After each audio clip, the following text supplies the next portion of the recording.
Şahirden anımız Şehrivaslan gelli Mehmedowan ogodon şygyrlary, ogodon setirleri bilen dowam edeli. Entek gidersin öýtmedim. Meni munna ýalňyz goýup, derdimi sana aýtmadım, birden sen gynanma diýip.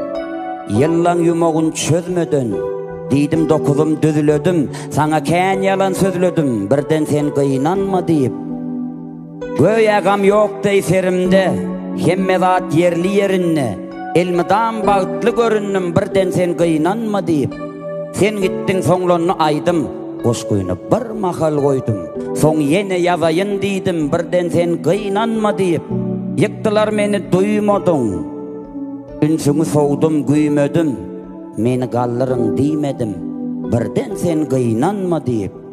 Dogrymy ýalňyş iş edip, ýazsam syrama paş edip. Gece men şeýdip ýaşadym, birden sen gynanma diýip. Ececan,